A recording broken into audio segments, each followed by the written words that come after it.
Paige's fingers moved across the keyboard with mechanical precision, cataloging each item that passed through the Lost and Found office at the Hermitage Hotel in Nashville, Tennessee.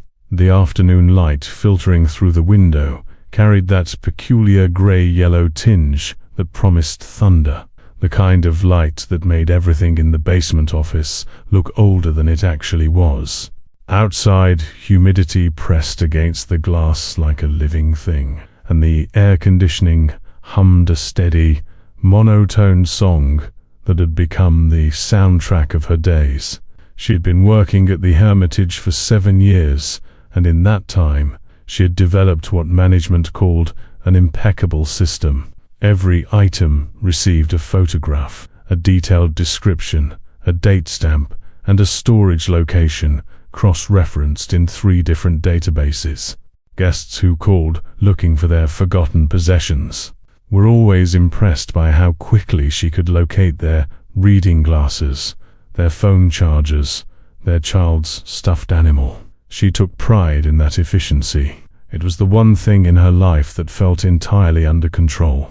The storm brewing outside had been threatening all day. Paige could feel it in her bones, in the way the air seemed to vibrate with anticipation. She glanced at the clock, 4:47 p.m., and made a mental note to finish cataloging the morning's intake before the weather broke. There were 12 items waiting: 2 pairs of sunglasses, a laptop charger, a paperback thriller with a boarding pass serving as a bookmark, a silk scarf that smelled faintly of expensive perfume, a child's toy car, 3 phone chargers of various makes, a men's leather belt, a single diamond earring, and a package.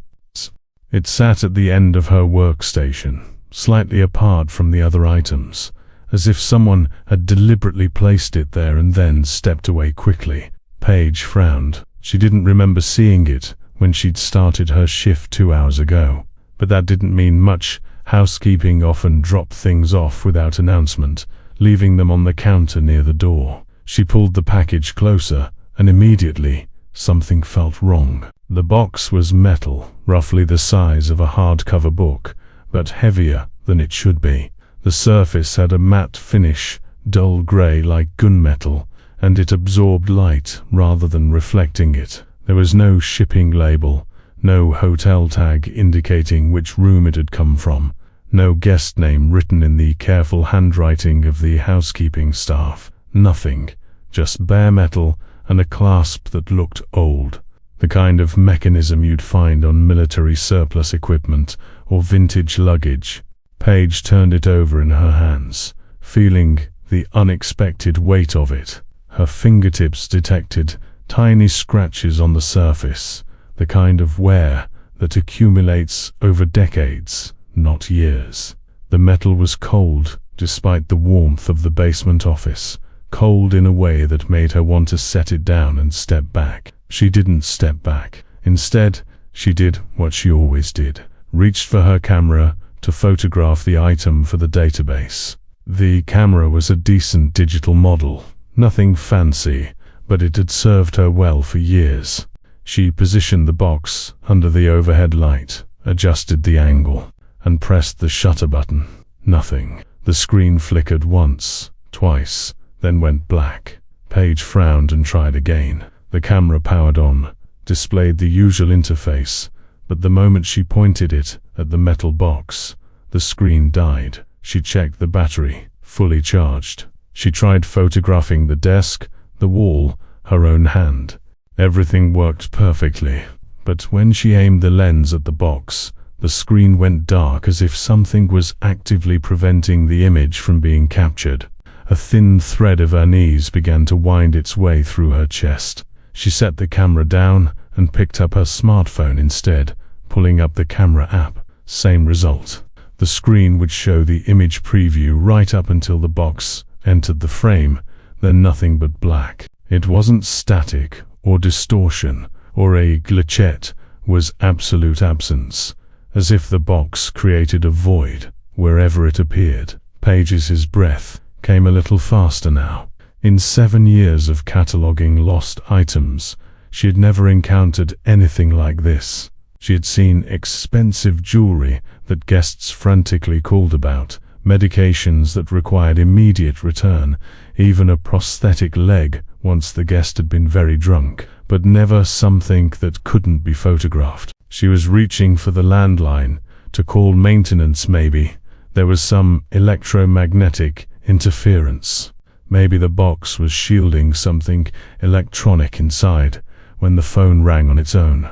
The sound split the quiet of the office like a knife, shrill and insistent. Paige jumped, her heart slamming against her ribs. She stared at the phone for 3 rings before picking it up, her hand not quite steady. "Lost and found. This is Paige," she said, and her voice came out thinner than she intended. "Miss Hartley." The voice on the other end was male, calm, with the kind of deliberate smoothness that made her think of lawyers or corporate executives.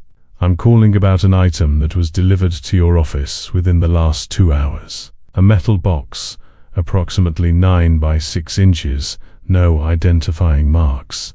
Paige looked at the box sitting on her desk. Her throat felt tight. "Who is this?" "That's not important right now." The man's voice remained perfectly level, as if he were discussing the weather. "What is important is that you follow these instructions exactly. Do not open the box, do not attempt to photograph it, and most critically, evacuate the 8th floor immediately." The words hit her like cold water. "I'm sorry, what?" "Evacuate the 8th floor." Each word was enunciated with careful precision, quietly, calmly, but immediately. "Move all guests and staff to different floors. Do not tell them why. And under no circumstances should anyone open that box." Paige's mind raced. Protocol dictated that any security threat be immediately reported to hotel management and security. But something about this call felt deeply wrong. Not the urgency, but the specificity. This man knew exactly what had been delivered, exactly when, exactly where she worked. He knew her name. "I need to verify who you are before There isn't time for verification, Miss Hartley." For the first time, a hint of something sharp entered his tone. "The 8th floor. Now. Security is already being notified. Someone will come to collect the box within the hour. Until then, do not touch it, do not move it, and do not let anyone else near it." The line went dead. Paige stood frozen, the phone still pressed to her ear, listening to the empty silence.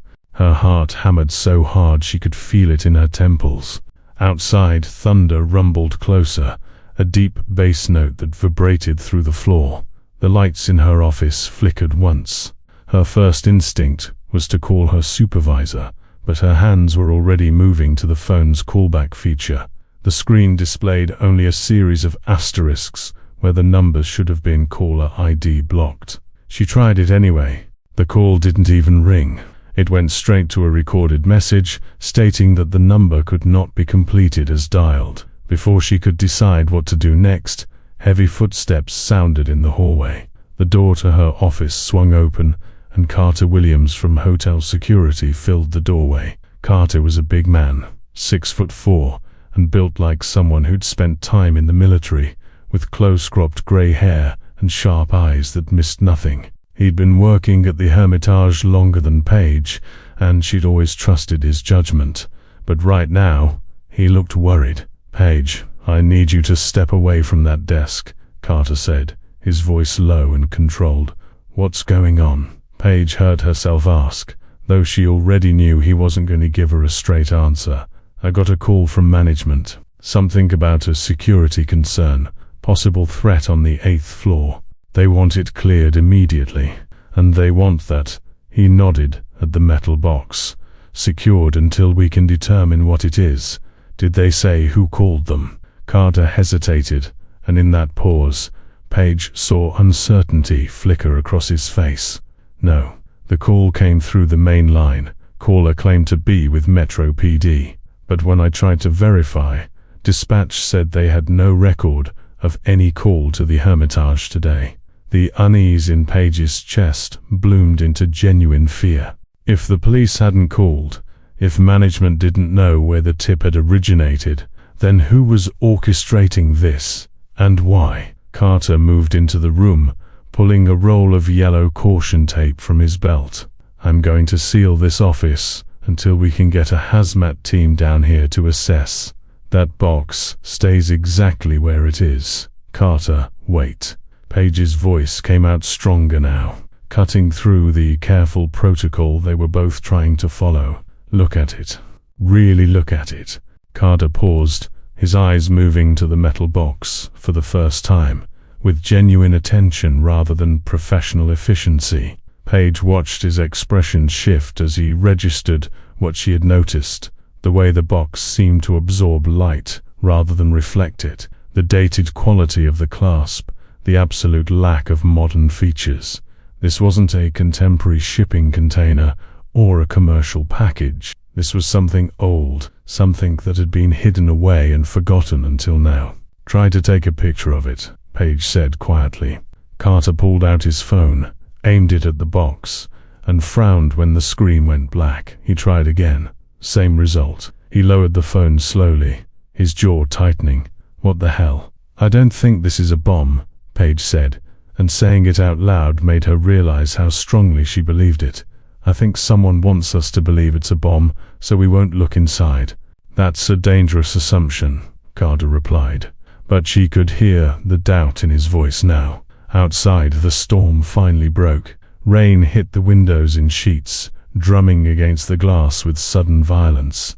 The lights flickered again, longer this time, and in the brief dimness, Page could have sworn she saw something, a faint impression on the surface of the box, like letters worn almost smooth by time. When the lights stabilized, the impression was gone, or maybe it had never been there at all.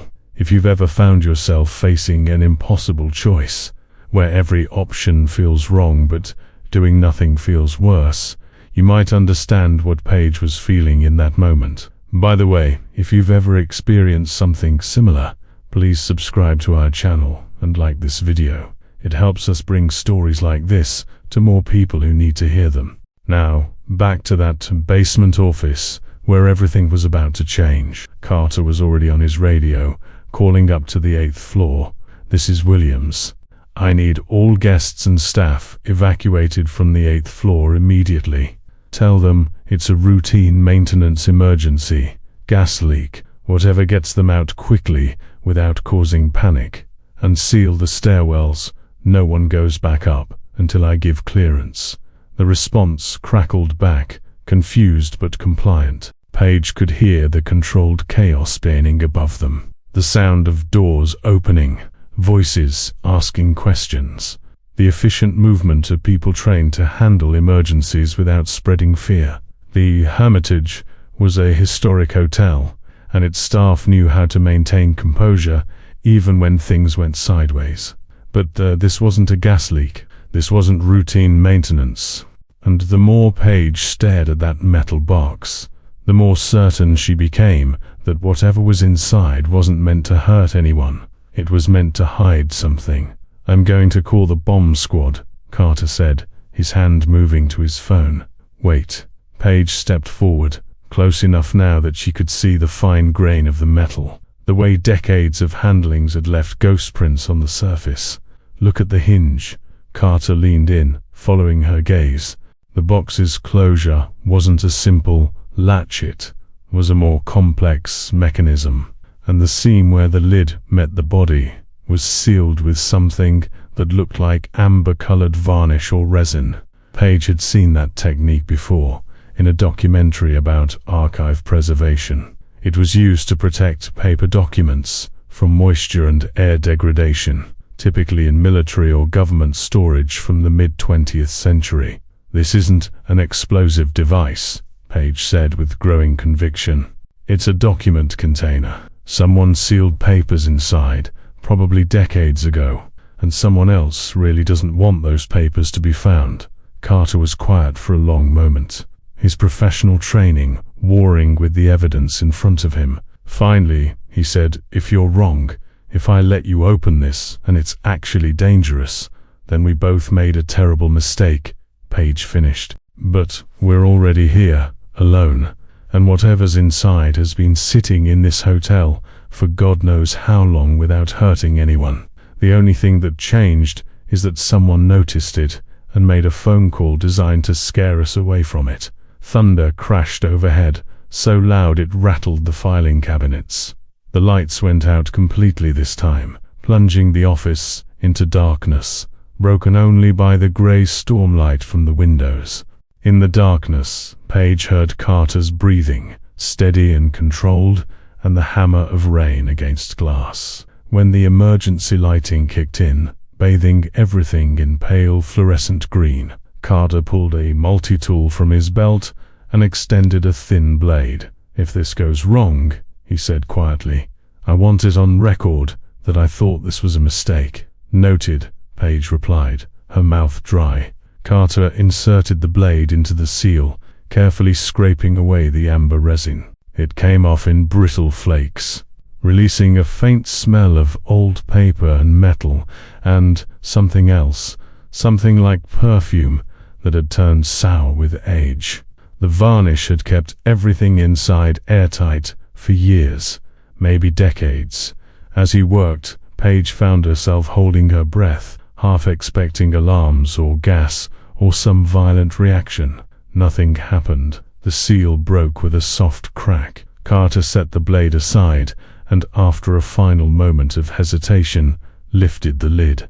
Inside, nestled in a bed of deteriorated velvet, were two items. The first was a journal, leather-bound and small, the kind that might fit in a jacket pocket. The leather had darkened with age, and the pages, visible at the edges, were yellowed but intact. The second item was a ringgold, simple, with two initials engraved on the inside of the band. Paige reached for the journal with trembling fingers. The moment she touched it, she felt the weight of decades pressing against her palms. This was someone's secret. This was someone's truth, preserved and hidden, and now, impossibly, delivered to her office on a Thursday afternoon in Nashville, while a storm raged outside. She opened the journal to the first page. The handwriting was masculine, precise, with the kind of careful script that suggested military training or government work. The date at the top read, March 3rd, 1961. If you're reading this, then I'm likely dead, and the truth has finally found its way to light. My name is Michael Aaron Donnelly, and I am a police officer with the Nashville Metro PD. This journal contains evidence of corruption at the highest levels of city. Government evidence I was ordered to destroy. Evidence I was threatened to forget. Evidence that cost me everything when I refused to let it disappear. Paige's heart hammered against her ribs as she continued reading. The entries detailed a web of bribes and kickbacks involving construction contracts for downtown development. Names of city councilmen and businessmen who had funneled money through shell companies. Meetings held in back rooms of hotels, the Hermitage among them, and systematic intimidation of anyone who tried to expose the scheme. The handwriting grew more urgent as the entries progressed, documenting threats against Michael Donnelly's life, attempts to frame him for crimes he didn't commit, and finally, a desperate decision. The last entry was dated June 15th, 1961, and it made Paige's throat constrict. They've made it clear that I won't survive this. I've made too much noise, asked too many questions, refused too many bribes. I've sealed this journal along with June's ring, the ring I gave her when we became engaged. If something happens to me, if the truth is ever allowed to surface, this ring must be returned to the woman in room 805. Her name is June Whitmore, and she deserves to know that I died trying to do the right thing. The men who will kill me have power that reaches further than I ever imagined, but someday that power will fade. Someday someone will find this box and choose to be brave. I pray that day comes before June forgets me entirely. Paige's hands shook as she closed the journal. She looked up at Carter, and saw her own shock reflected in his face. He'd been reading over her shoulder, his expression growing darker with each page. "Room 805, Carter said quietly. "We just evacuated room 805. The implications hit them both simultaneously. The phone call hadn't been about a bomb. The evacuation wasn't about safety. Someone had known this box would surface, had been monitoring Lost and Found, waiting for the moment when 6 decades of silence would be broken. And when that moment came, they had tried to clear the 8th floor, specifically room 805, to prevent whoever was staying there from receiving what was rightfully theirs. "Who's in 805 right now?" Paige demanded. Carter was already pulling up the guest registry on his radio.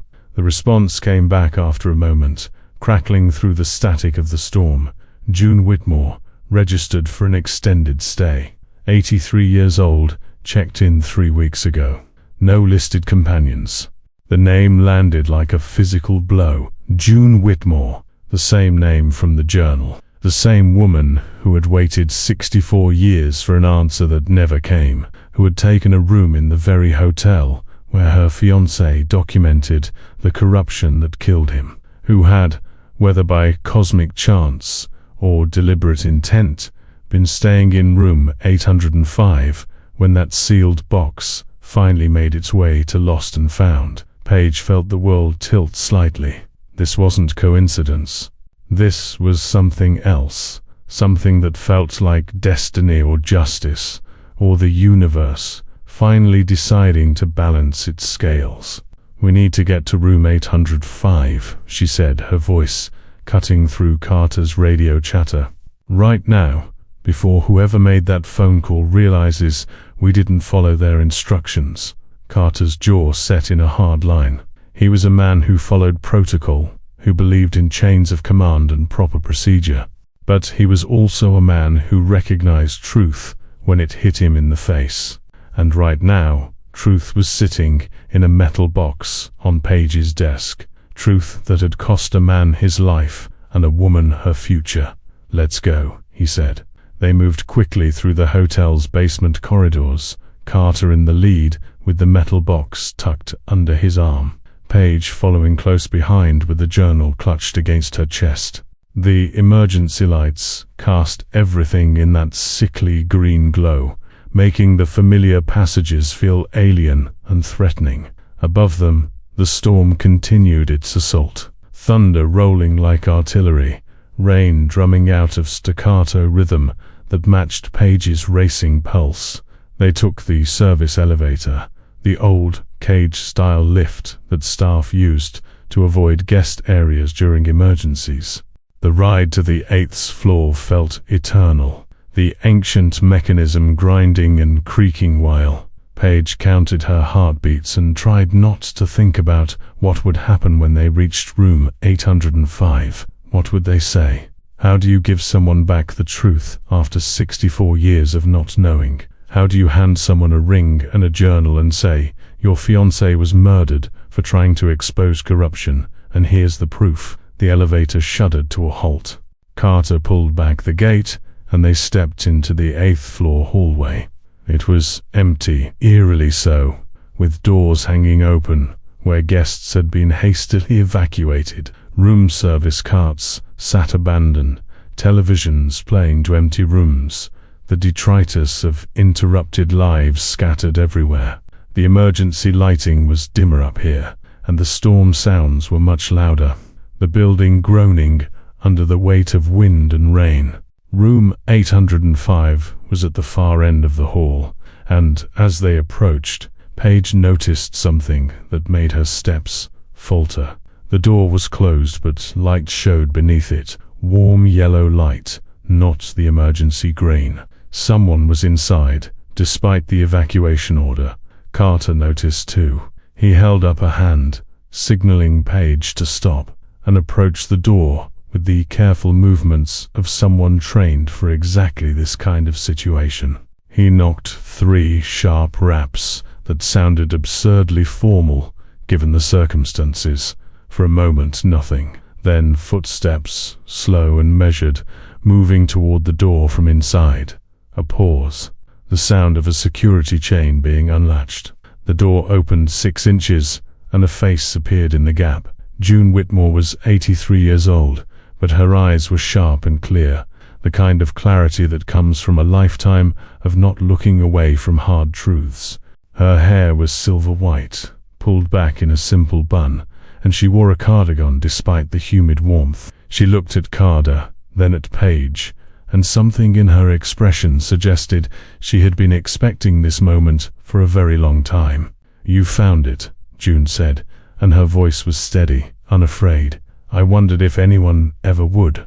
Paige felt tears prick her eyes without warning. This woman had lived 64 years, not knowing exactly what happened to the man she loved. But somehow, impossibly, she had known that someday the truth would surface.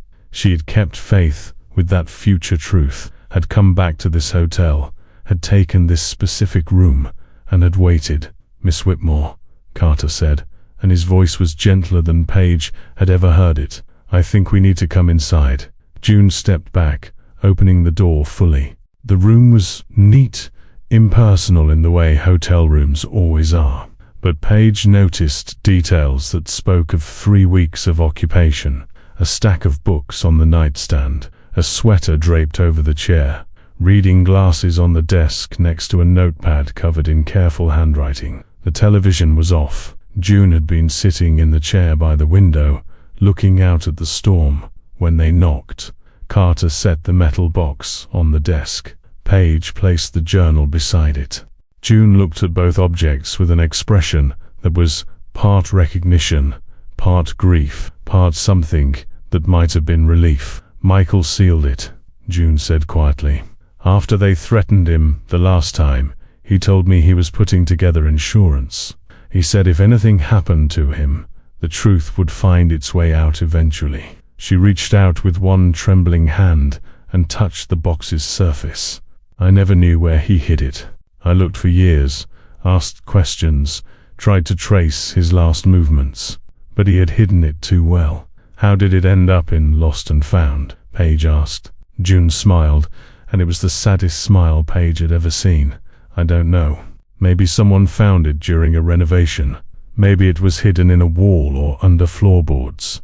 This hotel has been renovated a dozen times since 1961. Things get discovered, things resurface." She paused, her finger still resting on the box. "Or maybe Michael knew someone, trusted someone who kept it safe all these years, and only now decided it was time." Carter opened the box again, carefully lifting out the ring. He held it out to June, and the old woman's breath caught in her throat. Her hand shook as she took it, turning it over in the light to see the engraved initials on the inside. Michael Aaron. "He gave me this the night before he died," June whispered. "We were going to elope. He said things were getting too dangerous, that we needed to leave Nashville, start over somewhere no one knew us, but he wanted to finish documenting everything first. He said the city deserved to know the truth." Her voice broke. "I never saw him again. They found his body in the Cumberland River 3 days later. The official report said suicide. I knew better." Paige felt tears running down her face now, unashamed. Carter looked like he wanted to put his fist through something. The injustice of it burned in the room like a living thing. This woman's entire life altered because a young police officer chose to be honest, chose to be brave, and paid the ultimate price for that choice. "What happened after?" Paige asked gently. June slipped the ring onto her finger. It fit perfectly, as if the 6 decades between then and now had never happened. "I tried to tell people. I went to the newspapers, to other police officers, to city officials. No one would listen. I was a 20-year-old secretary with no proof and a lot of grief. They patted my hand and told me I was emotional, that I didn't understand how things worked. Some of them threatened me subtly, letting me know that if I kept talking, I might end up like Michael." She looked up at them, her eyes bright with unshed tears. "So I stopped talking. I got married eventually, to a good man who understood that part of my heart would always belong to someone else. I had a life, a good life, but I never forgot, and I never stopped believing that someday Michael's truth would come to light. Why did you come back? Carter asked. Why now? Because I'm 83 years old, June said simply. Because the men who killed Michael are mostly dead now, and the ones who aren't are too old to matter anymore. Because I wanted to be here, in this hotel, in this room. If the truth ever surfaced, I knew he'd hidden something here. I could feel it. She touched the journal with reverence. May I? Paige nodded. June opened the journal and began to read, her lips moving silently as she absorbed her dead fiancé's words for the first time in 64 years. Minutes passed. The storm outside intensified, lightning turning the room blue-white for frozen seconds, thunder shaking the windows.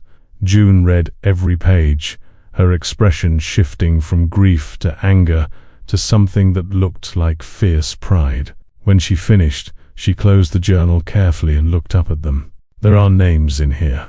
Names of people whose families still hold power in Nashville. Names that would cause scandals if they were made public. That's why someone tried to evacuate this floor, Paige said.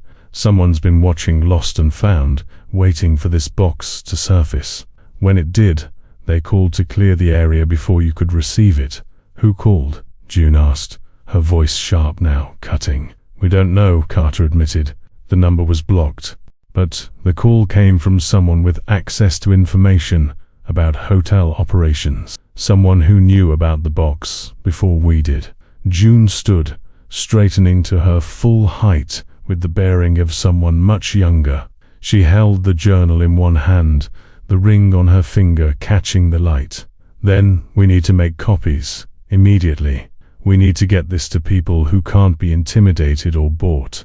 Journalists, prosecutors, historians. We flood them with the truth before anyone can stop it. Paige felt something like electricity run through her veins. This was it. This was the moment that Michael Donnelly had believed in when he sealed that box 64 years ago. This was the justice he'd hoped for, the truth he died protecting. I can make copies tonight, Paige said quickly. The hotel has commercial scanners in the business center. High resolution, digital files that can be sent to multiple recipients simultaneously. Do it, June said, and her voice carried the weight of 6 decades of waiting. Send copies to the Tennessean, the Nashville Scene, the Metro Police Archives, the District Attorney's Office, every city council person, every state representative. Send it to the Historical Society. Send it everywhere, so many places that it can't possibly be suppressed or hidden again. Carter nodded slowly. I'll call some people I trust. Retired cops who worked in the 60s and 70s, people who remember when things were dirty and might want to see old sins brought to light. We'll create a network, make sure this spreads faster than anyone can react to contain it. They worked through the storm. Paige ran the business center scanner continuously, creating digital copies of every page, while Joan dictated a statement recounting her relationship with Michael Donnelly, his investigation, his threats, his death, and her 6 decades of silence. Carter made phone calls, his deep voice rumbling through the small office as he contacted allies and old friends, people who owed him favors or who simply believed in doing the right thing regardless of consequences. By midnight, the story was everywhere. Every major news outlet in Tennessee had received the documents. The district attorney's office had confirmed receipt and announced an immediate investigation into historical corruption cases. The Historical Society had released a statement calling the journal an invaluable primary source document regarding mid-century Nashville governance. Social media picked up the story, and by sunrise, it was trending nationally. #Justice for Michael Donnelly, #Nashville Truth, number 64 years later. The rain had stopped by then, leaving Nashville scrubbed clean and glistening in the early morning light. Paige stood in the 8th floor hallway as guests were allowed to return to their rooms, watching June Whitmore finally emerge from 805. The old woman looked exhausted but unbowed, carrying herself with the dignity of someone who had finally, after a lifetime, been heard. "Thank you," June said quietly, taking Paige's hand. Her grip was surprisingly strong. "Michael would have been proud of you. You saw something everyone else was told to ignore, and you chose to look closer. That's what he did. That's what got him killed. But it's also what makes the world better, inch by difficult inch." Paige couldn't speak. She just squeezed June's hand and nodded. By the end of the week, arrests had been made. Not of the original conspirators, most were dead or beyond prosecution, but of their descendants who had continued the pattern of corruption, who had used inherited power and wealth built on those old crimes to maintain control over city contracts and development deals. The law firm that had made the phone call to evacuate the 8th floor was raided, its records seized. 3 partners were charged with obstruction of justice and conspiracy. The Hermitage Hotel became famous for a new reason, not just for its history and luxury, but as the place where truth had finally broken free after 6 decades of silence. Paige returned to her lost and found office, to the routine work of cataloging forgotten items and returning them to their owners. But the metal box remained, sitting on a shelf behind her desk with a new label affixed to its surface. The label read simply, "Returned sometimes." Late in the afternoon, when the light came through the windows at just the right angle, Paige would look at that box and think about the man who had sealed it, believing that someday, somehow, the truth would find its way out. She thought about the woman who had waited a lifetime for that truth, who had never stopped believing. And she thought about herself, a lost and found clerk who had almost followed instructions to leave something dangerous unopened, who had almost let fear override curiosity. The metal box couldn't be photographed. That strange quality never changed. But it didn't need to be photographed anymore. Its contents had been seen by tens of thousands of people. Its truth had been told. And in Nashville, in the lobbies and bars and hallways of the Hermitage Hotel, staff and guests occasionally told the story of the forbidden item, the box that appeared without explanation and changed everything. They told it as a reminder that some things, no matter how long buried, were meant to be found. Some truths, no matter how inconvenient, were meant to be told. And some acts of courage, no matter how small they seemed in the moment, could echo forward through decades until justice finally arrived. June Whitmore lived 2 more years after that spring storm. She gave interviews, wrote a memoir, and established a foundation in Michael Donnelly's name to support whistleblowers and corruption investigators. When she died, peacefully in her sleep at age 85, she was buried wearing the ring that had been returned to her. The funeral was attended by hundreds of people, including Paige and Carday, who stood together in the cemetery and remembered the night everything changed. The 8th floor of the Hermitage Hotel returned to normal operations. Room 805 was rented to guests who knew nothing of its history, who slept soundly in beds where an 83-year-old woman had once waited for truth to find her. The corridors were full again, busy with the constant movement of travelers and staff, the ordinary chaos of a working hotel. But in the basement, in the lost and found office, where forgotten things waited to be claimed, a metal box sat on a shelf with a simple label. And sometimes, when the light hit it just right and the building was quiet, you could almost feel the weight of what it represented. The courage to look when told not to, the persistence to wait when others had given up, and the absolute certainty of that truth, no matter how deeply buried, will always find its way home. Because at the end of the day, that's what lost and found really means. Not just returning keys and phone chargers and forgotten sunglasses, but finding what was lost in the larger sense: justice, dignity, truth itself. Michael Donnelly's truth had been lost for 64 years. June Whitmore's voice had been silenced for 6 decades. But both had been found again, returned to their rightful place in the world, and that return had changed everything. The box couldn't be photographed. It resisted documentation, refused to be captured by cameras or phones. Maybe that was intentional, some quality of the metal or some quirk of its construction. Or maybe it was something else, something less rational, the universe's way of saying that some things can't be contained or controlled, that truth has a weight and a presence that transcends technology. Paige never found out why the box appeared in her office that particular day. Renovation crews working on the hotel's upper floors never reported finding anything unusual. No staff member claimed to have delivered it.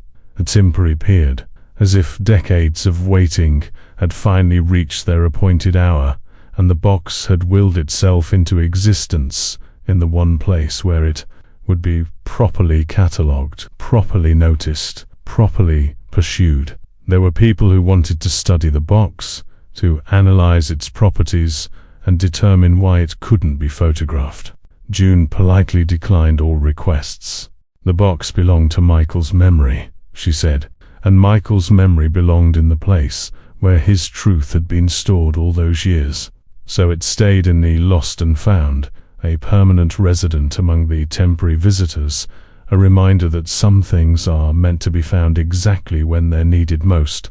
Years later, when Paige trained new employees to work in Lost and Found, she always showed them the metal box. She explained its history, its significance, and its strange properties.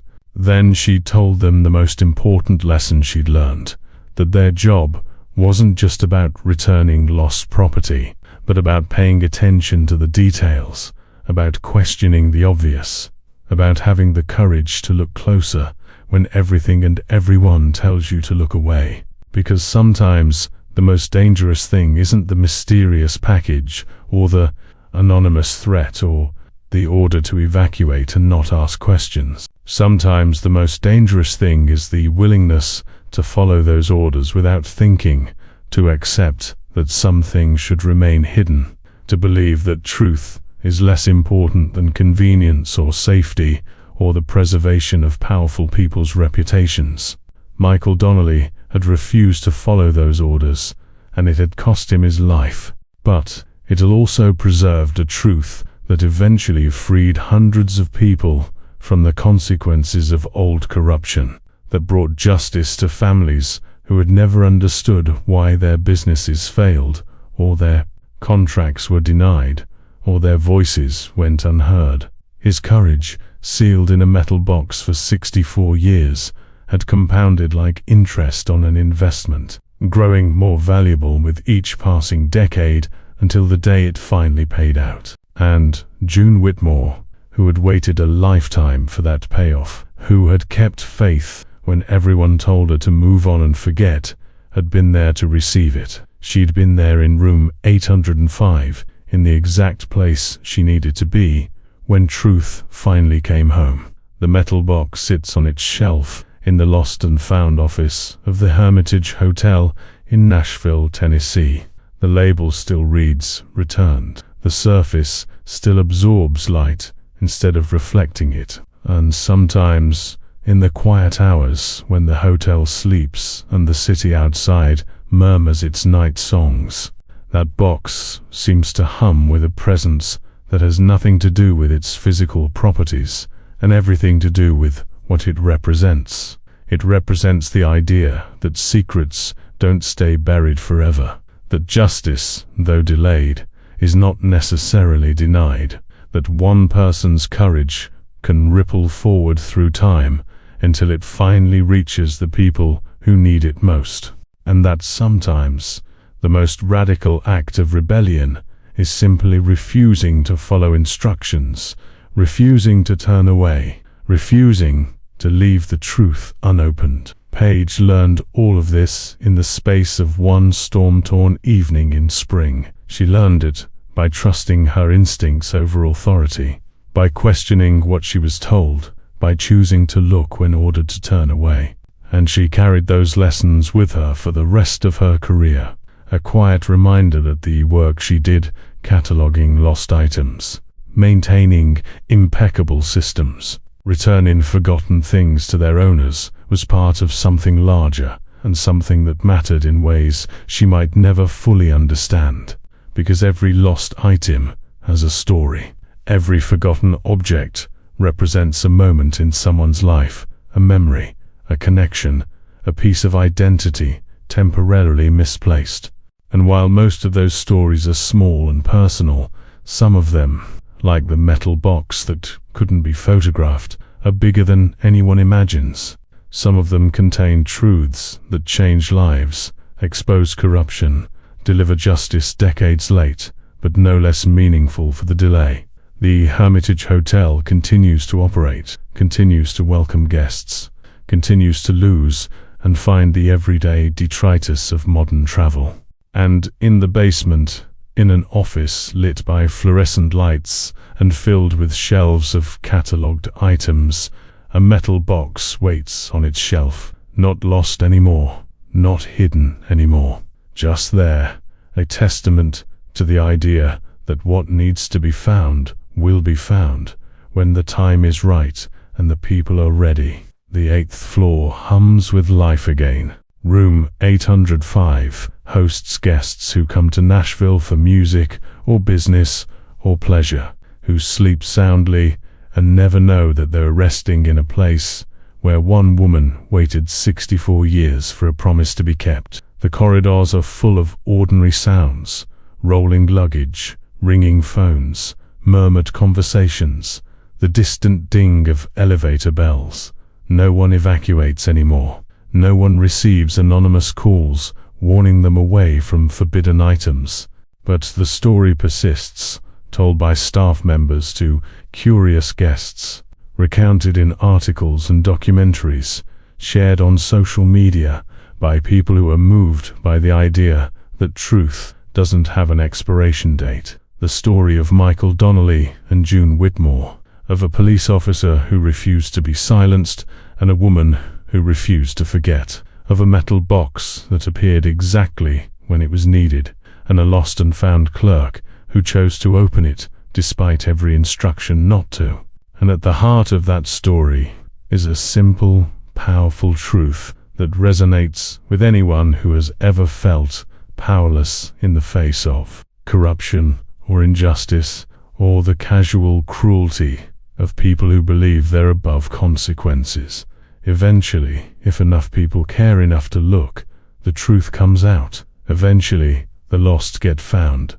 Eventually, justice arrives, late but undeniable. And the people who try to keep secrets buried discover that burial is never permanent. The rain returns to Nashville every spring, thunder rolling through the streets, lightning illuminating the buildings, storms that clean the air and make everything feel new again. And every spring, on the anniversary of the night Paige opened the forbidden box, a small ceremony takes place in the basement of the Hermitage Hotel. Current staff members gather in the Lost and Found office. Someone reads excerpts from Michael Donnelly's journal. Someone tells the story of June Whitmore's long wait. And someone, usually Paige if she's still working there, touches the metal box and reminds everyone present that their work matters, that attention to detail matters, that the courage to question authority matters, that refusing to look away matters. Because a hotel is more than just a place where people sleep. It's a crossroads, a meeting point of stories and lives and secrets and truths. Things get lost in hotels. Things get forgotten. But things also get found. And sometimes what gets found is more important than anyone could have imagined. The metal box proves that every single day. It sits on its shelf, unable to be photographed but impossible to forget. A physical reminder that some objects carry weight beyond their dimensions, that some stories transcend their immediate circumstances, that some acts of courage echo forward through time until they finally reach the people who need them most. And that, in the end, is what makes the story of the forbidden lost and found item so powerful. Not just what was inside the box, but what the box represented. It represented Michael Donnelly's faith in eventual justice. It represented June Whitmore's refusal to stop believing. It represented Page's courage to question and Carter's willingness to act. It represented the idea that ordinary people doing their ordinary jobs can become part of something extraordinary if they're willing to pay attention, to care, to choose truth over convenience. The call that emptied the 8th floor came from people who were afraid of that truth. The evacuation order came from people who wanted to maintain control. The blocked number came from people who believed power meant never having to answer for your actions. But all of their fear and control and power couldn't stop one lost and found clerk from opening a box, couldn't prevent one security guard from supporting her decision, couldn't keep one elderly woman from finally receiving the truth she'd waited a lifetime to hear. In the lobby of the Hermitage Hotel, under the elegant chandeliers and amid the constant flow of guests checking in and out, life continues its ordinary patterns. Business travelers rush to meetings. Tourists plan their days exploring Nashville. Couples celebrate anniversaries. Families gather for reunions. The hotel fulfills its purpose: shelter, comfort, connection, memory.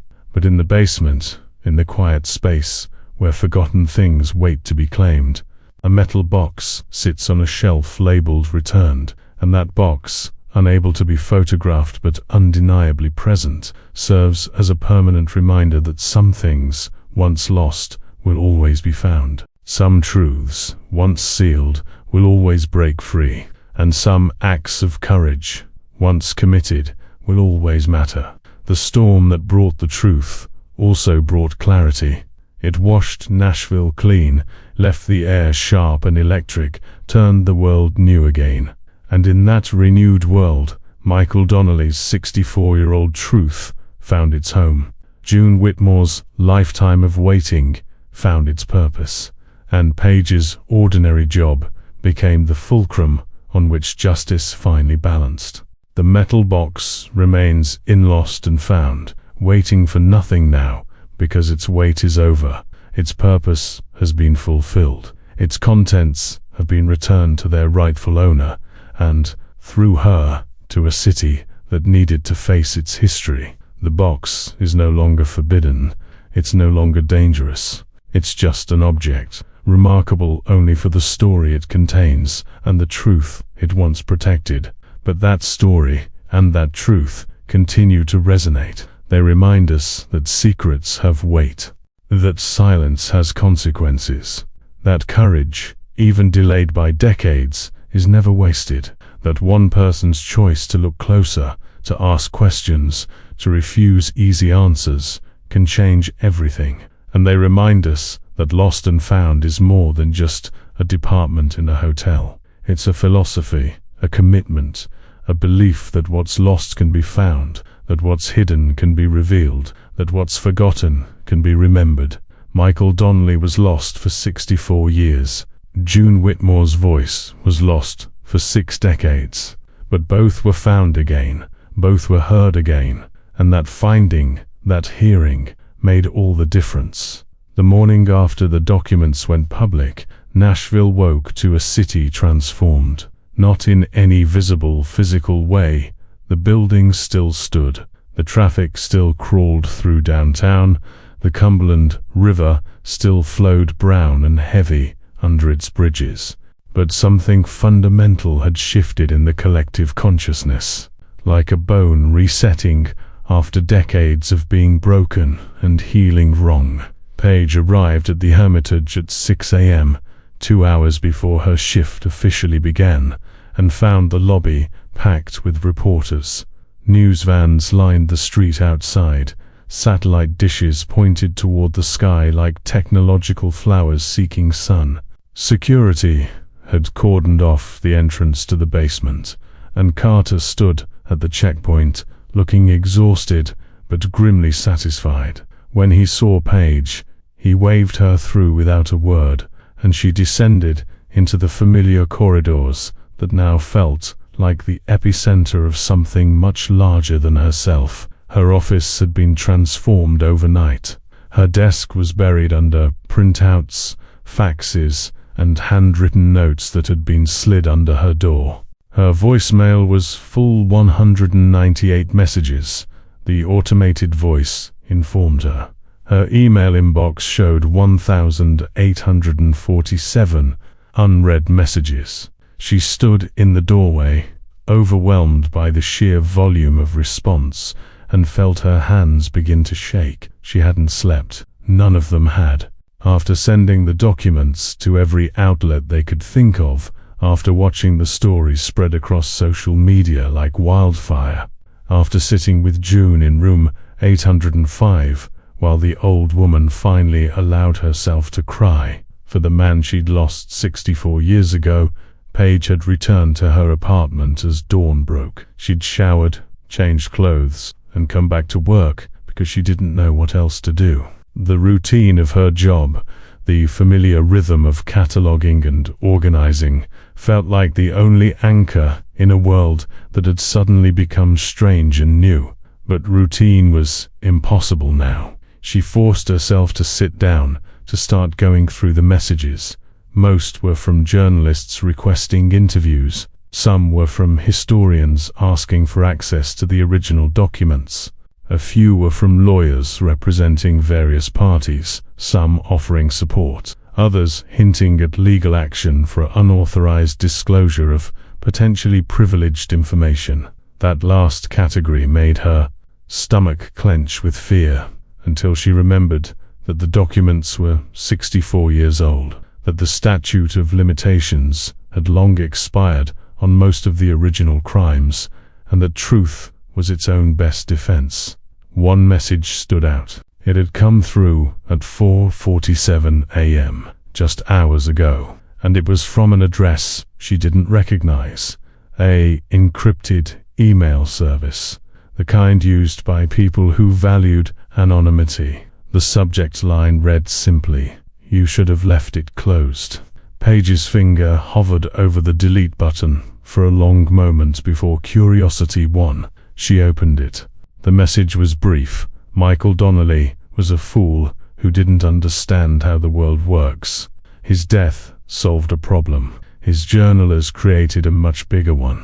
You've exposed families who have served this city for generations, destroyed reputations built over lifetimes, all for a 60-year-old grudge held by a bitter old woman.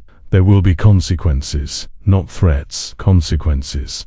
People who matter in this city will remember what you did. Be sure it was worth it. Paige read it 3 times, feeling cold spread through her chest.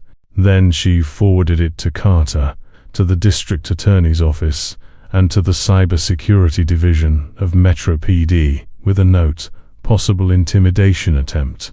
Sender unknown. Please investigate. She wasn't going to be scared into silence. Michael Donnelly had refused to be scared, and it had cost him his life. But his courage had also preserved truth that eventually reached June, reached the city, reached hundreds of people who deserved to know why their businesses had failed, or their bids had been rejected, or their voices had been ignored. Paige wasn't going to dishonor that courage by backing down now. By 8 a.m., the hotel's management had scheduled an emergency press conference in the grand ballroom. Paige was asked to attend, along with Carter and June. They sat at a table facing a sea of cameras and reporters, with the hotel's general manager acting as moderator. The questions came rapid fire. How had the box been discovered? Why had it been opened despite evacuation orders? What was in the journal? Could they verify its authenticity? What did June Whitmore have to say after 64 years? June handled it with a grace that took Paige's breath away. She spoke clearly, without notes. her voice steady as she recounted her relationship with Michael, his investigation, the threats he'd received, his death, and her lifetime of knowing the official story was a lie, but having no way to prove it. "I want to be clear about something," June said, and the room fell silent. "This isn't about revenge. Michael wouldn't have wanted revenge. This is about truth and accountability. The men who killed my fiancée are mostly dead. They lived full lives, died comfortable in their beds, were mourned by families who never knew what they'd done. I can't change that, but their children and grandchildren inherited wealth and power, built on corruption, and some of them, not all, but some continued that legacy. Those people can still be held accountable, and the city deserves to know the truth about its history, about the choices that shaped its development, about the voices that were silenced along the way." A reporter in the front row stood up. Paige recognized him from the Tennessean. "Miss Whitmore, there are people claiming this journal could be a forgery, that you're an elderly woman with a grudge trying to settle old scores. How do you respond?" June's smile was sharp enough to cut. "I say, let them test the paper, analyze the ink, verify the handwriting. I say, let them explain why the names in that journal match the names on construction contracts from 1960 and 1961, why the dates Michael recorded correspond to city council meetings and land deals. I say, let them explain why a law firm with no connection to hotel operations knew about a sealed box in Lost and Found, and tried to evacuate an entire floor to prevent me from receiving it." She paused, and Paige saw steel in those 83-year-old eyes. "The truth doesn't fear investigation. Lies do." The press conference lasted 2 hours. By the time it ended, Paige's face hurt from the camera flashes, and her throat was dry from answering questions. But something had been accomplished. The story was no longer just a sensational leak. It was now a documented event, with witnesses, with context, with human faces attached to the history. Michael Donnelly wasn't just a name in an old journal anymore. He was a real person who had loved June, who had chosen integrity over survival, who had believed that someday his truth would matter. And June Whitmore wasn't just a bitter old woman with a grudge. She was someone who had carried grief and injustice for 64 years with dignity, who had never stopped believing that truth was worth fighting for, who had come back to the place where it all began to finally close a chapter that had been left open for too long. As they left the ballroom, June took Paige's arm, her grip surprisingly strong. "Walk with me," she said quietly. They took the elevator to the 8th floor in silence, Carter following a few steps behind. The hallway was empty now, returned to normal operations, though Paige knew the hotel was completely booked with reporters and curiosity seekers. Room 805's door was closed. June pulled a keycard from her pocket and opened it. Inside, the room looked exactly as it had the night before, except now morning light streamed through the windows, painting everything in gold. June moved to the chair by the window and sat down with the careful movements of someone conserving energy. She gestured for Paige to sit on the bed. "I need to tell you something," June began, her voice softer now, without the cameras and reporters. "Something I didn't say in the press conference, because it's not for public consumption." Paige waited, her heart suddenly racing. "I didn't come to this hotel by accident," June continued, "and I didn't choose room 805 randomly. 3 weeks ago I received a letter, no return address, postmarked from Memphis. Inside was a single sentence: 'The box will surface soon. Be in 805. The words landed like stones in still water, ripples spreading outward. "Who sent it?" Paige managed. "I don't know. The handwriting wasn't Michael's. He's been dead for 64 years. But someone knew. Someone had been watching, waiting, maybe even orchestrating. Someone wanted me here when the truth came out." June turned to look out the window, her profile sharp against the light. "At first I thought it might be a cruel joke, someone who knew my history trying to manipulate me. But something about it felt genuine. So I came. I took this room, and I waited. Carter had been standing by the door, but now he moved closer. Do you still have the letter?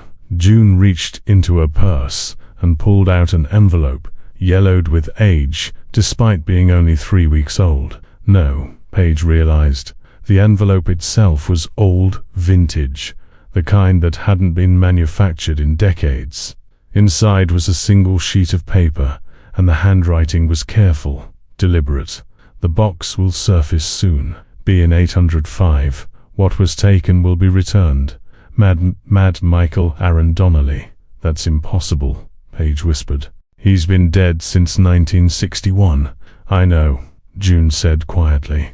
Which means either someone is playing an elaborate game, or Michael had an accomplice we never knew about. Someone who kept his secret all these years and only now decided to act. She folded the letter carefully. I've been thinking about this all night. Michael had a partner in the police department, someone he trusted.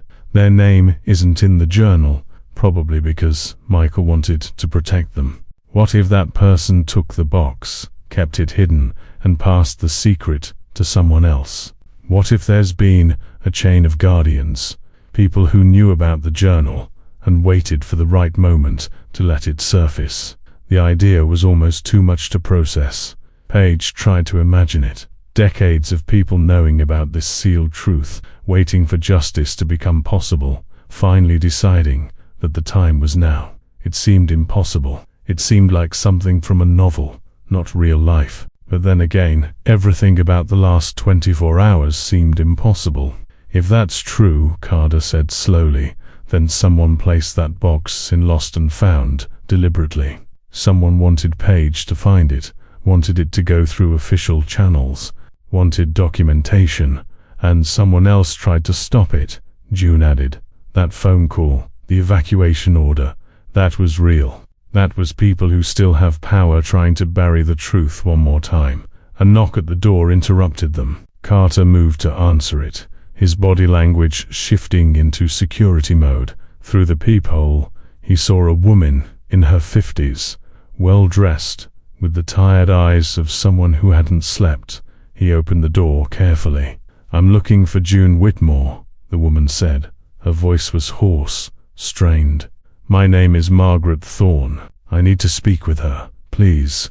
June rose from her chair, moving to see who was at the door. When she saw the woman, her expression shifted through surprise to something more complex, recognition mixed with old pain.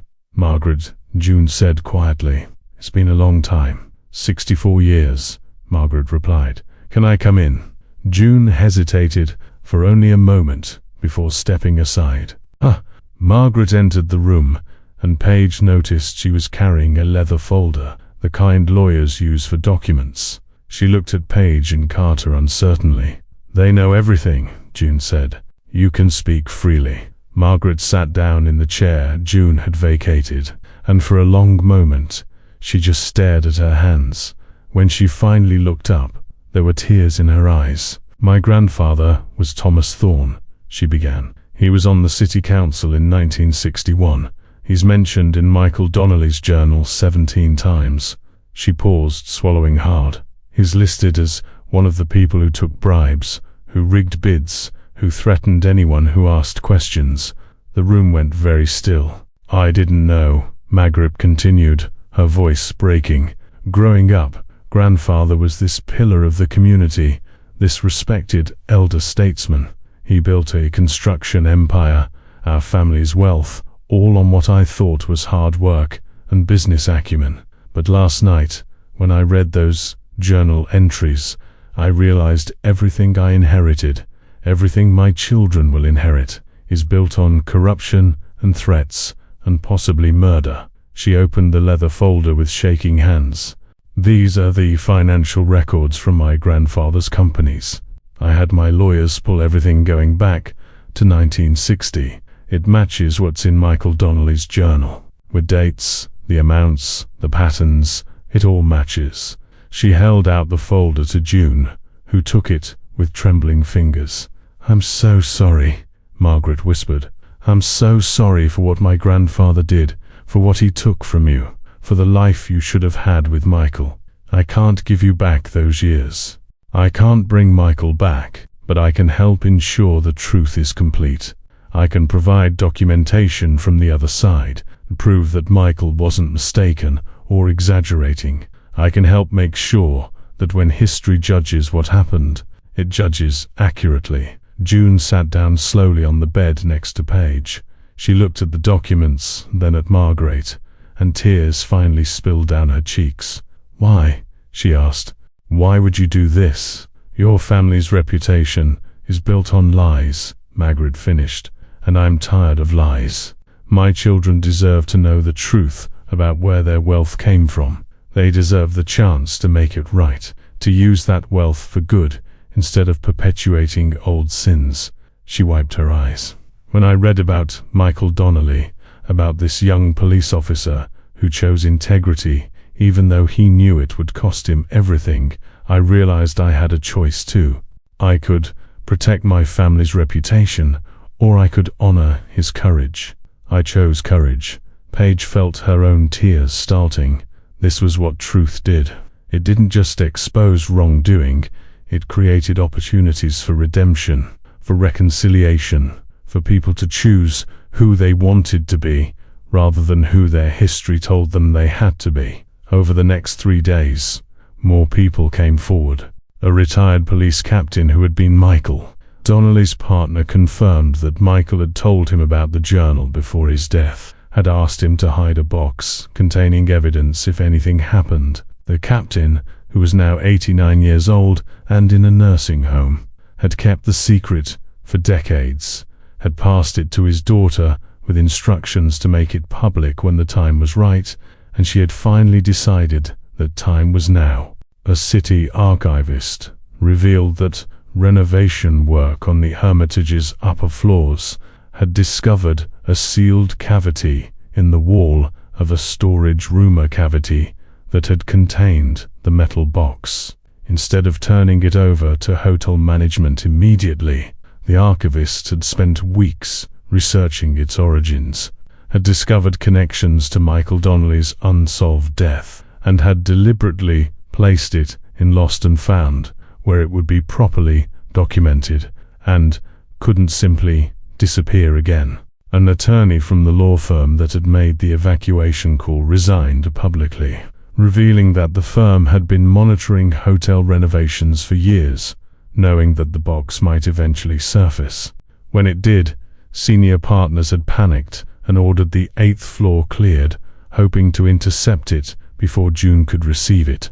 The attorney provided emails and recorded conversations proving obstruction, and 3 partners were subsequently arrested. The story grew larger than anyone had imagined. National news picked it up. Documentaries were commissioned.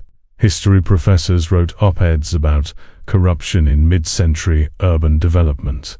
Social justice advocates pointed to it as an example of how long the powerful can suppress truth and how important it is to keep fighting for accountability. But for Paige, the most important moment came on the 4th day after the story broke.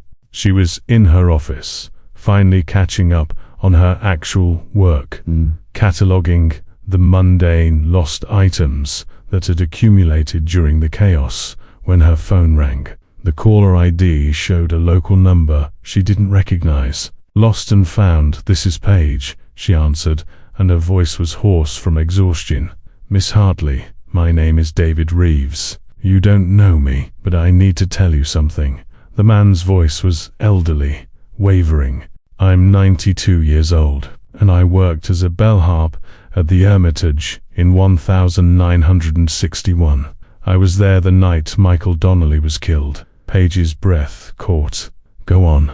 "I saw him," David Reeves said, and Paige could hear tears in his voice. "I saw him in the lobby that night, June 15th. He was meeting someone, a man in a suit I didn't recognize. They talked for a few minutes, then left together. Michael looked scared. I'd never seen him scared before. He was always so confident, so sure of himself. But that night, he looked like a man who knew he was in danger. "Did you tell anyone?" Paige asked gently. "I tried to tell the police, but they said I must have been mistaken, that Michael had gone to the river alone. I was just a kid, barely 20, and they were authority figures.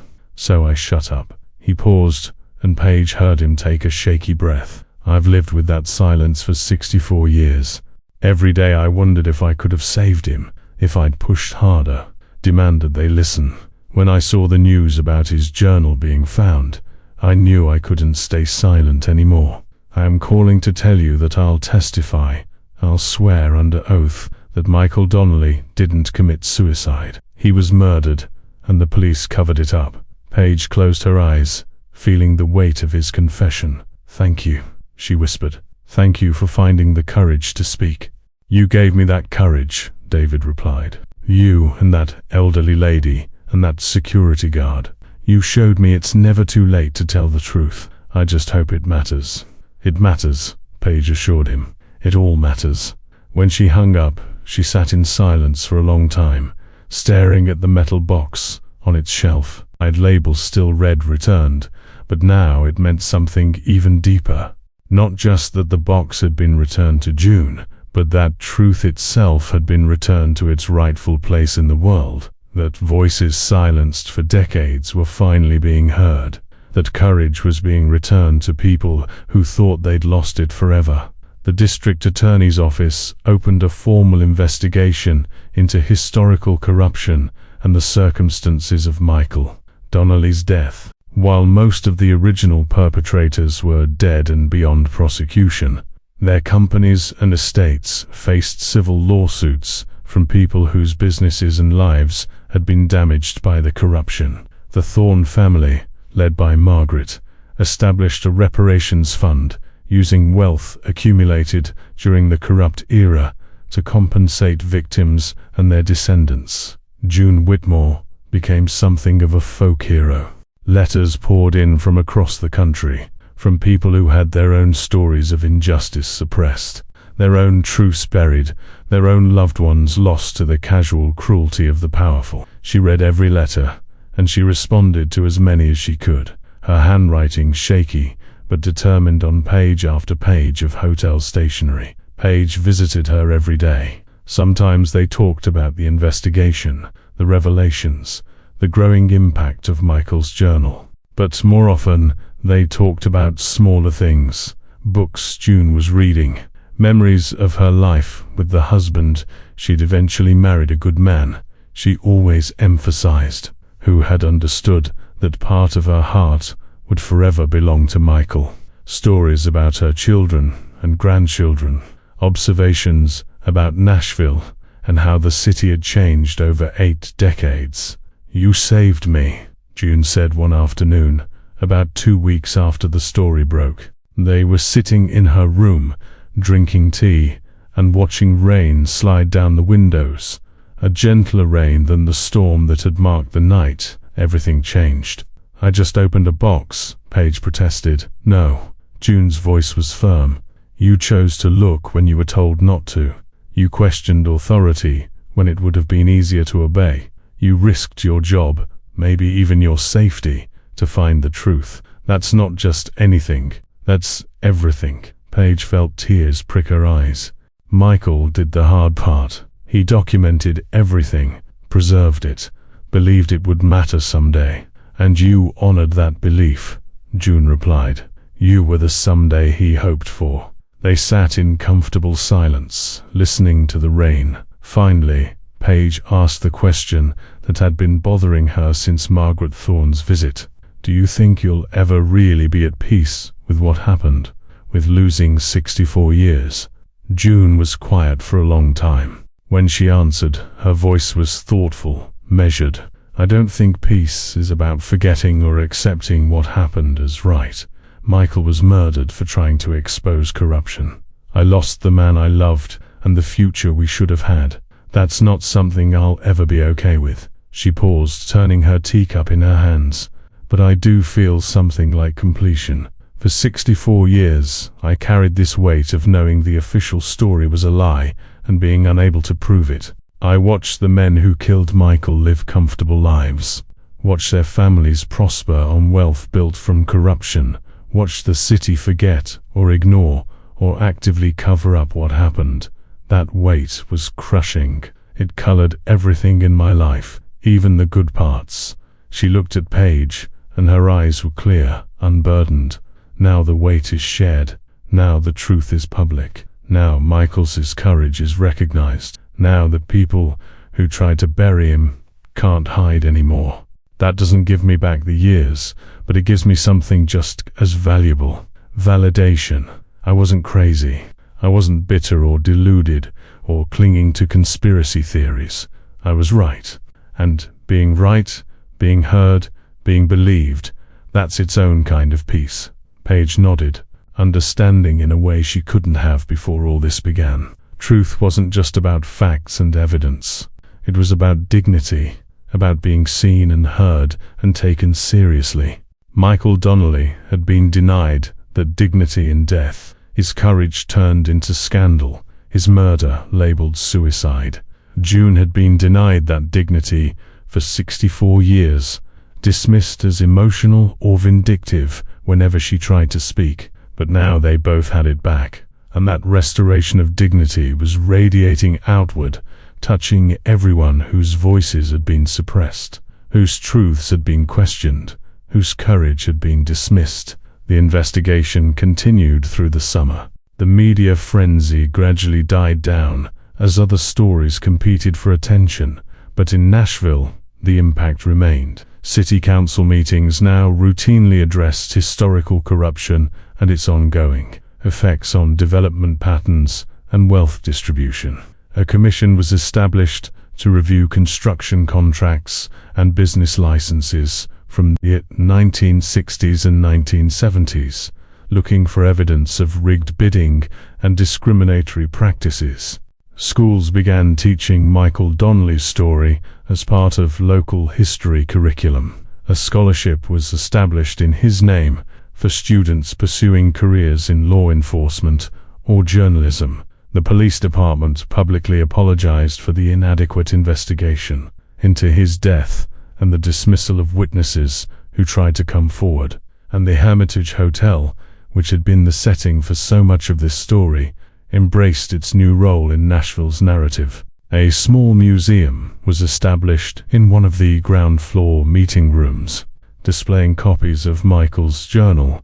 The original was in secure storage at the Tennessee State Museum. Photographs of Michael and June, contemporary news articles, and yes, the metal box itself, on loan from the Lost and Found office, where it had first revealed its secrets.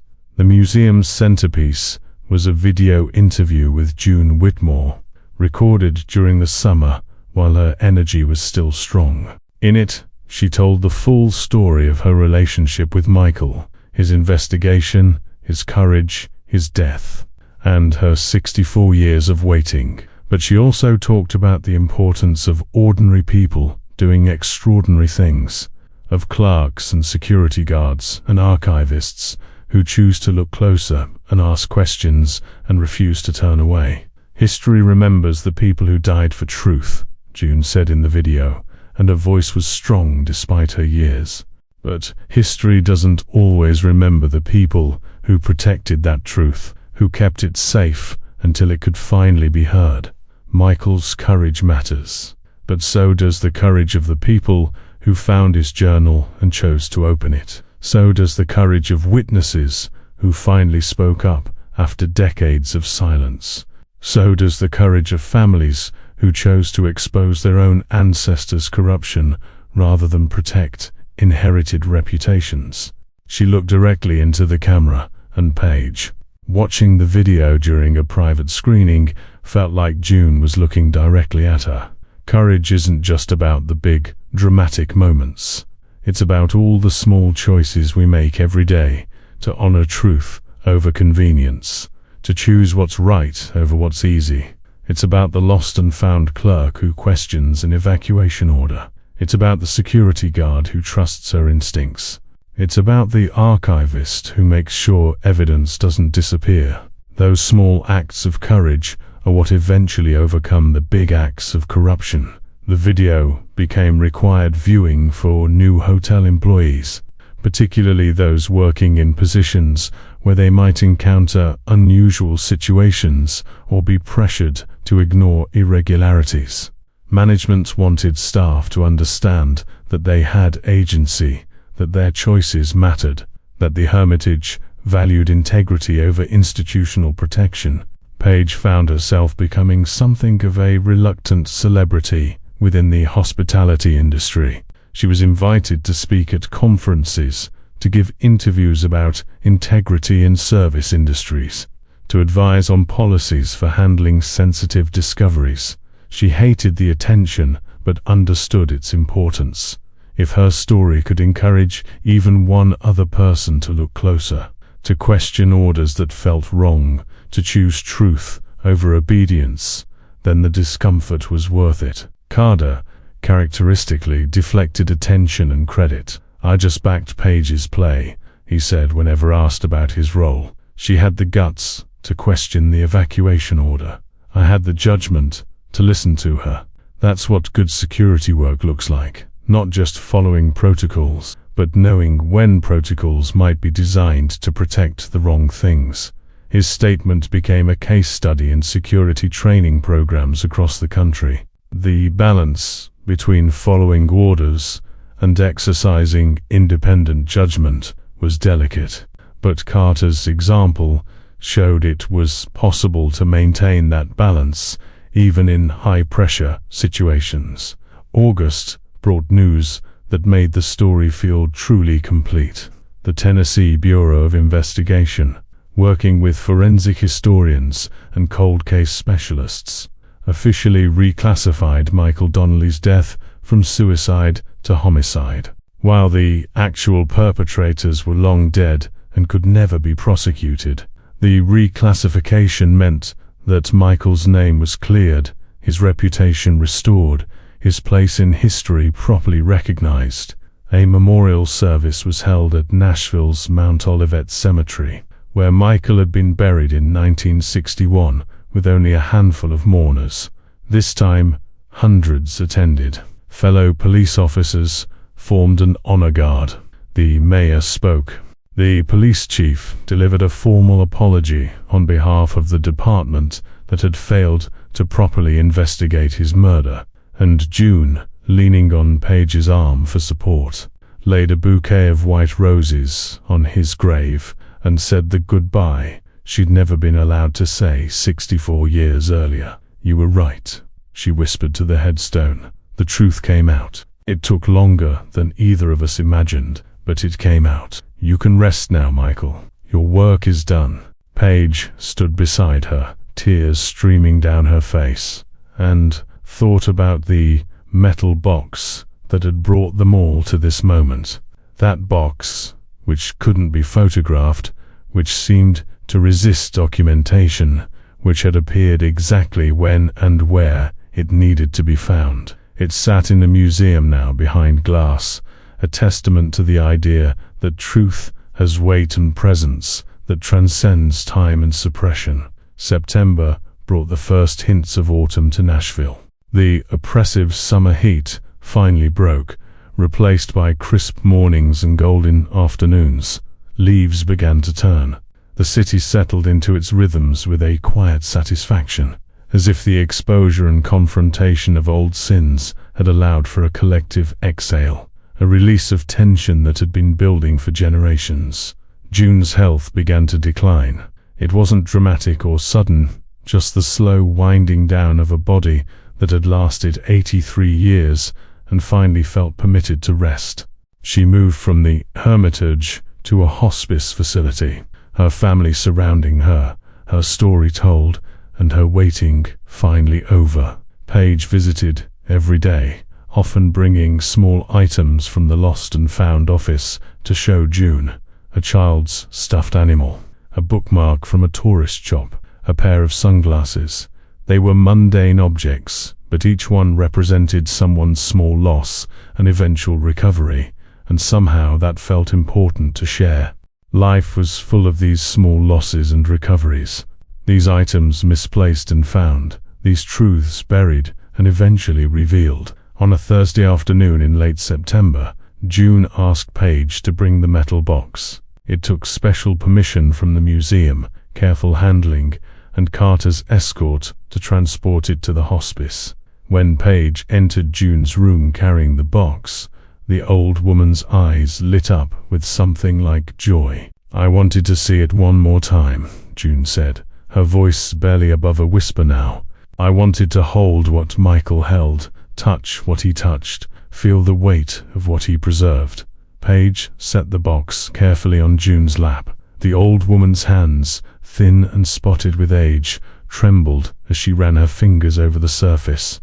Her eyes closed, and for a moment, Paige could see past the 83 years to the 19-year-old girl who had loved a young police officer, who had believed in truth and justice and happy endings, who had never quite recovered from learning that sometimes courage gets punished instead of rewarded. "Thank you," June whispered, though Paige wasn't sure if she was talking to Michael, or to the universe itself. "Thank you for keeping it safe. Thank you for finding it. Thank you for choosing to open it." She opened her eyes and looked at Paige, and in that gaze was a lifetime of wisdom earned through suffering and patience and refusal to surrender. "You know what I learned through all of this?" June asked. "What? That truth is patient. It doesn't need to rush. It doesn't need to force itself into visibility. It just waits, quietly, confidently, knowing that eventually someone will be brave enough to look." Michael was brave enough to document it. You were brave enough to reveal it. And now hundreds of other people are being brave enough to speak their own truths, inspired by ours. She smiled. "That's the real gift. Not just that my truth came out, but that it gave permission for others to tell theirs." June Whitmore died 3 days later, on a Sunday morning as sun streamed through a hospice window, and her family held her hands and told her it was okay to rest now, that she'd done everything she needed to do, that she could finally be at peace. The funeral was held at the same church where she and Michael had planned to be married 64 years earlier. The chapel was packed, standing room only, with people who had never met her but felt connected to her story, inspired by her perseverance, awed by her grace. Paige sat in the front row, having been designated as an honorary family member, and listened to June's children and grandchildren talked about a woman who had carried private pain with public dignity, who had loved fully even after losing her first love, who had never let bitterness poison her spirit. And at the end of the service, they played the audio from June's museum interview, letting her own voice speak her own final time. Her words rang through the chapel, clear and strong. Courage isn't just about the big, dramatic moments. It's about all the small choices we make every day to honor truth over convenience, to choose what's right over what's easy. Paige closed her eyes and let the tears flow freely. She thought about the metal box sitting on her desk that rainy afternoon in April. She thought about the moment she decided to open it, despite being told not to. She thought about how one small choice, made in the basement of a hotel, had rippled outward until it touched hundreds of lives and changed the historical record of an entire city. She thought about courage and truth, and the strange alchemy that happens when the two meet. June was buried beside Michael in Mount Olivet Cemetery. The two headstones stood side by side now, reunited after 64 years of separation. On June's stone, her family had inscribed a quote from her interview, "Truth is patient. It just waits for someone brave enough to look." Life at the Hermitage returned to normal, or as normal as it could be after becoming the epicenter of a national news story. Reporters stopped camping in the lobby. The press conferences ended. The museum opened to steady but manageable crowds. And in the basement, in the Lost and Found office, Paige resumed the quiet work of cataloging forgotten items and returning them to their owners. But everything felt different now. Every object she catalogued carried the possibility of hidden significance. Every phone call might be the start of a new story. Every unclaimed item might be waiting for exactly the right moment to reveal its purpose. The metal box returned to its shelf, and visitors to the Lost and Found office, which increased significantly after the story broke, always wanted to see it, to touch it if Page allowed, to stand in the presence of an object that had changed history. She usually permitted it, understanding that sometimes people needed tangible connection to stories that moved them, and the box still couldn't be photographed. Cameras still went dark when pointed at it. Phones still failed to capture its image. Experts had tested it, analyzed it, tried to determine what property of the metal or construction caused the effect. They found nothing conclusive. It was just an old military surplus document container. They said nothing special about its composition or design. But Page knew better. Some things resisted documentation because they were meant to be experienced directly, witnessed firsthand, encountered personally, rather than mediated through screens and lenses. The box had spent 64 years hidden, invisible, waiting. Maybe it had earned the right to resist being captured, being contained, being reduced to pixels on a screen. October brought a letter to Page's office. It was handwritten, postmarked from Memphis, in an envelope that looked vintage, decades old. Inside was a single sentence: "Thank you for being brave enough to look." Mad Page stared at it for a long time, her heart hammering. Mad Michael Aaron Donnelly. The same initials that had been on the letter June received, telling her to be in room 805. The same initials engraved on the ring. It was impossible. Michael had been dead for 64 years. But June had been right. There was a chain of guardians. People who had protected Michael's secret and passed it forward through generations, waiting for the moment when truth could finally be told safely. And whoever was the last guardian in that chain, whoever had placed the box in Lost and Found and sent the letters to June and now to Page, they were still out there, still watching, still protecting Michael's legacy. Page filed the letter carefully in her desk drawer, next to a copy of Michael's journal and photographs of June. She didn't know who the guardian was, and she suspected she never would. Some mysteries weren't meant to be solved completely. Some stories had to retain a little magic, a little wonder, a little space for faith in things that couldn't be entirely explained. The anniversary of the day she opened the box came the following April. The hotel marked it with a small ceremony, unveiling a plaque in the lobby commemorating Michael Donnelly's courage and June Whitmore's perseverance. The mayor attended. The police chief gave a speech. Carter stood at attention in his dress uniform. And Page, uncomfortable with attention as always, said a few words about ordinary people in ordinary jobs making extraordinary choices. The truth was always there, she said to the assembled crowd. Michael had preserved it. June had waited for it. All I did was refuse to look away when it finally surfaced. That's not heroism. That's just basic human decency. The willingness to pay attention, to take things seriously, to honor truth when you encounter it. She paused, looking at the faces watching her. Hotel staff, city officials, tourists who had come specifically to see where the famous metal box had been discovered. Students studying Nashville history, elderly residents who remembered the 1960s and the original scandal. The real lesson isn't about me or Carter or even June and Michael, Page continued. It's about systems and structures that make it hard to tell the truth, that punish courage and reward silence. It's about the constant vigilance required to maintain integrity, the 1,000 small decisions we all make about whether to speak up or stay quiet, to look closer or accept easy answers. She thought about the threatening email she'd received, about the law firm partners who had tried to suppress the truth, about the families who still defended their corrupt ancestors.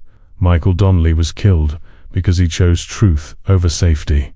June Whitmore was silenced because she tried to expose that murder. For 64 years, corruption and power worked together to bury what happened. They almost succeeded. The only reason they didn't is because enough people eventually made brave choices. Her voice grew stronger, more certain. The archivist who made sure the box didn't disappear. Carter, who trusted my instincts over evacuation orders. Witnesses who finally spoke after decades of silence. Families like the Thorns, who chose honesty over reputation. Each person's courage built on the others until truth finally became impossible to suppress. She looked at the plaque, at Michael's name engraved in bronze. That's what I hope people remember about this story. Not that it was dramatic or unusual, but that it was possible. Truth can emerge, even after decades. Justice can happen, even when delayed. Courage can compound over time, until it overwhelms corruption. But only if people choose it. Only if we, in our ordinary jobs, with our ordinary responsibilities, decide that truth matters more than convenience, that integrity matters more than obedience, that looking closer matters more than looking away.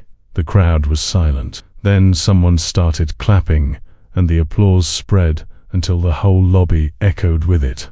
Paige felt her face flush, uncomfortable with the attention, but also deeply moved by the recognition of what had happened here.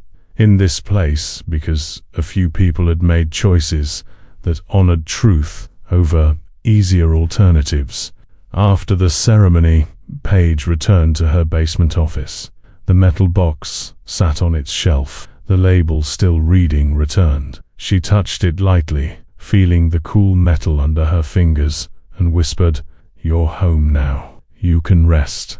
The box, of course, didn't respond. But in the quiet of that moment, Paige could have sworn she felt something, a warmth, a presence, an acknowledgement, truth, recognizing truth, courage honoring courage. One ordinary person connecting across 64 years with another ordinary person who had made an extraordinary choice. Life continued, seasons changed, Nashville grew and evolved, always carrying the weight of its history, but no longer quite as burdened by unacknowledged sins. The Hermitage Hotel maintained its reputation for luxury and service, now enhanced by its reputation as a place where truth had finally triumphed over decades of suppression. And in the basement, in the lost and found office, Paige catalogued items and returned them to owners, and sometimes, in quiet moments, thought about the metal box that had changed everything. It sat on its shelf, ordinary and extraordinary at once, a reminder that hidden things eventually surface, that truth is patient, and that courage, even in small doses, can change the world. The box had been lost for 64 years. Then it was found, and in being found, it had returned so much more than a journal and a ring. It had returned dignity to Michael Donnelly, validation to June Whitmore, accountability to a city, and courage to countless people who saw in their story permission to tell their own truths. What was taken had been returned, not just physical objects, but intangible things that mattered even more: justice, recognition, voice, and the fundamental human right to be heard and believed. The metal box sat on its shelf, unable to be photographed but impossible to forget, forever returned to the world it had helped to change. If this story touched you, if it made you think about courage and truth and the small choices we all make every day, we'd love to hear from you. Leave a comment sharing what moment resonated most deeply, or tell us about a time you chose to look closer when told to look away. Subscribe to our channel to hear more stories that explore the extraordinary courage of ordinary people facing impossible choices. Like this video and share it with someone who needs to be reminded that truth, though sometimes delayed, is never defeated, and that one person's choice to be brave can ripple forward through time until it changes everything.